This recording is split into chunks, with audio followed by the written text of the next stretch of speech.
Ok, nãy ngày số đấy mà bạn cái này khi em đọc tháng em đừng mà bằng liền là đọc này em pi cam đáp raជាមួយនឹង camera HP 8 Lite បាទ HP 8 Lite 4G ជាមួយនឹង Wi-Fi ហើយថ្ងៃនេះផងនេះខ្ញុំនឹងបង្រៀនអ្នកទាំងអស់គ្នាពីការដោត SIM បាទការធ្វើការ register add ចូលទៅក្នុង app ហើយយើងមើលរបៀបម៉េចដើម្បីឲ្យ SIM ហ្នឹងហើយនឹង camera ហ្នឹងវាស្គាល់គ្នាចេះពេលដោតទៅវាលឺសលេងអីចឹងចឹងណាតែឥឡូវជាដំបូងយើងមកមើលថាតើកន្លែងដោត SIM នៅកន្លែងណានេះ camera វាបាទអញ្ចឹងកន្លែងដោត SIM វានៅជាមួយនៅខាងក្រោមនេះបាទចឹងខាងក្រោមហ្នឹងវាល្អមែនតើមានការពារទឹកការពារអីវាមានដាក់នៅខាងលើនេះទេគឺវាដាក់ខាងក្រោមចឹងពេលទឹកសាំងទឹកអីវាអត់មាននេះធ្វើទេហើយនៅទីផងនេះគឺមានប៊ូតុង reset មានជាមួយនឹងកន្លែងដោត memory card ហើយជាមួយនឹងដោត SIM card ហើយចំពោះ SIM យើងប្រើជាមួយនឹង nano SIM ប្រើបានទាំង3ប្រព័ន្ធ smart SIM card ហើយនិង smartphone ហើយនៅទីផងនេះខ្ញុំនឹងប្រាប់អំពីដោត SIM បាទយើងដោតខាងមុខខាងក្រោយខាងលើខាងក្រោមឬក៏យ៉ាងម៉េចតែជាដំបូងយើងអាចមើលនៅលើកម្របរបស់វាបាទនៅលើកម្របវានឹងបង្ហាញថា SIM ហ្នឹងនេះមកវាដាក់ចេះអញ្ចឹង SIM ហ្នឹងវាមាន line SIM card ហើយជាមួយនឹង memory បាទអញ្ចឹង SIM card memory គឺវាប្រើជាមួយនឹងទិសដៅបាទទិសដៅតែមួយទេ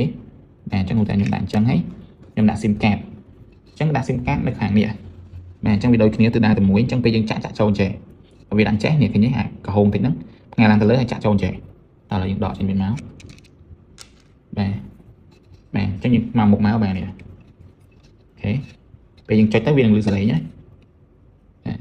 លឹកព្រឹបបាទអញ្ចឹងវាបាននេះហើយតាមមកទៀតយើងមកកន្លែងប៊ូតុងបិទបើកបងប្អូននេះហ៊ានដេញទៅហ្នឹងបាទអញ្ចឹងប៊ូតុងបិទបើកមកយើងមកបើកកាមេរ៉ាមកពេលបើកកាមេរ៉ាគឺវានឹងឡើងលុតភ្លើងឡើងចេះបាទឡើងពណ៌ខៀវហើយយើងនឹងរងចាំវាឲ្យវា boot startup successful តែទៀតហ្នឹងវានឹង check មើលថាមាន SIM អត់ SIM នឹងភ្ជាប់អ៊ីនធឺណិតអត់អញ្ចឹង SIM ហ្នឹងត្រូវភ្ជាប់អ៊ីនធឺណិតភ្ជាប់អីឲ្យអស់ទិញកញ្ចប់ឲ្យអស់មើល YouTube លេង Facebook បាននេះប្រកបហោ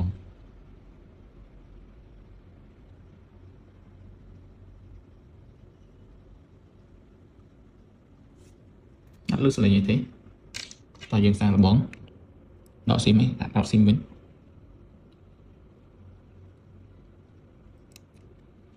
បាទចាំមើលលុតភ្លើងនឹងវាឡើងពណ៌ខៀវទេអូខេចឹងអត់ទេរងចាំទេចឹងយើងចុចប៊ូតុង reset មកចុចមកនេះករណីយើងបើកមកវាអត់ស្គាល់អត់អី reset successfully ហើយយើងត្រូវមួយទៀតគឺប្រកាសថា SIM របស់យើងដំណើរការធម្មតាទេហើយយើងនៅវាអត់ស្គាល់អញ្ចឹងគេបើយើងចុចប៊ូតុង reset អាចគ្រប់យ៉ាងមក reset មក default factory មក connection successful បាទលឿនបងប្អូន connection successful មានតែស្គាល់ SIM មួយទៀតយើងនឹង check មើលថាអ៊ីនធឺណិតមានអត់